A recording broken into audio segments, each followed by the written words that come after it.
This is Will Nunziata, New York City-based director and creator of theater, television, and film. And today I am thrilled to be speaking with the amazing Mark of the acclaimed death metal band Existential Animals. But before we get to our interview, here's a sneak peek at their incredible song, Apatheniac.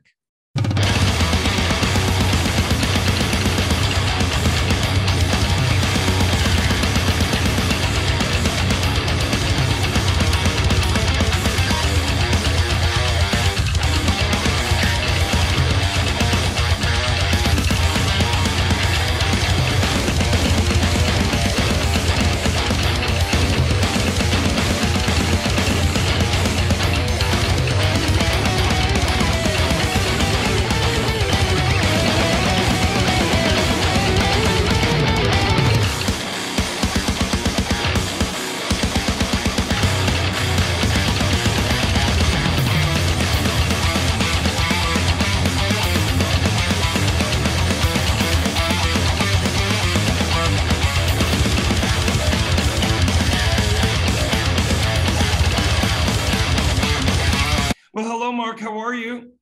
I'm doing well today. How about you, Will? Good, thank you, my friend. Well, listen, I want to know first and foremost, talk to me about the making of Apatheniac. What was the impetus behind creating that song? Well, I guess starting with the title, since we were already talking about that, apathenia is the human tendency to see patterns where they may or may not actually exist, like something as simple as the man in the moon, or just, looking at a bunch of data points and interpreting a trend. The song is instrumental, so sometimes there's a little bit of a gap between the, so-called conceptual approach of a track like that, talking about someone who's just like, can't stop seeing these patterns. But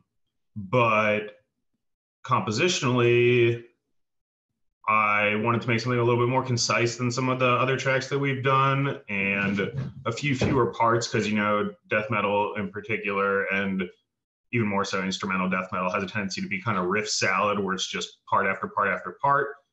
So this track was supposed to be a little bit more of a stripped down and less just like play as many notes as possible track as some of the other material that we put out before. I love it. I love it, my friend. And also talk to me a little bit about the impetus of creating Existential Animals, how it all came about for you. That's my first project. Actually, I started writing music for it when I was like 18 or 19. I've since, kind of diversified genres, but at the time it was just like, my outlet for writing music and playing music that I wanted to listen to.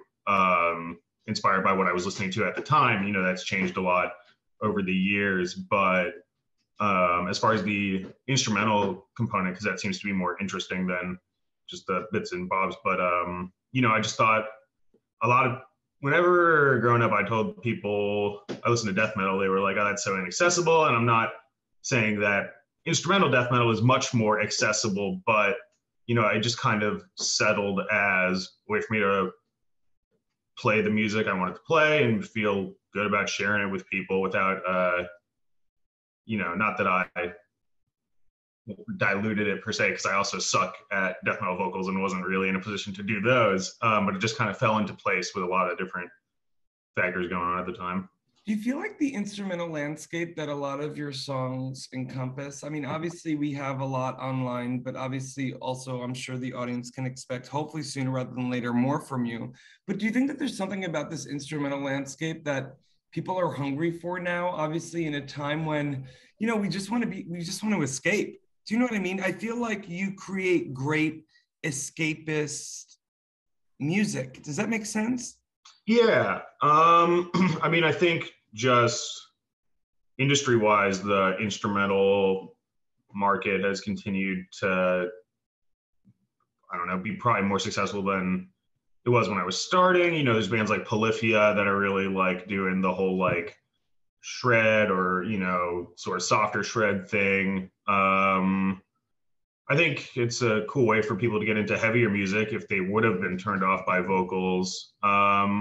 As far as escapism, yeah, I guess I hadn't thought about that too much, but there's definitely seems to be a lot of people interested in like ambient and cinematic and soundtrack music right now, and instrumental stuff sort of plays into that.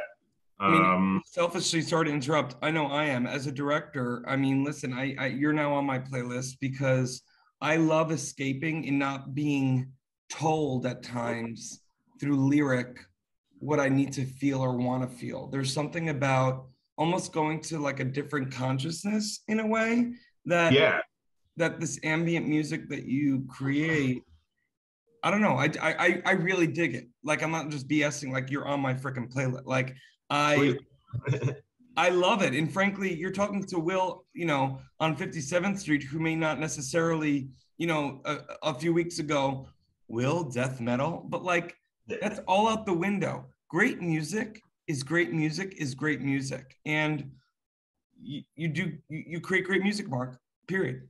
Well, I'm flattered by that. I guess if I can ramble a little bit, I feel like I also, as a listener, I really appreciate not being told what to, feel or experience, but also from a compositional standpoint, sometimes I've been like, well, if I have like fleshed out a concept and like thought it all the way through to the point of writing a song about it, is it kind of insincere or incomplete for it to not have lyrics? Like, how is this song about this thing if there's no words? Are you just saying you're like, so it seems, I wonder sometimes like, am I cheating by like, saying that this song is about this without lyrics? And then, is it a cop out to leave it more open to interpretation by the listener? Does that like, cheapen my sincerity?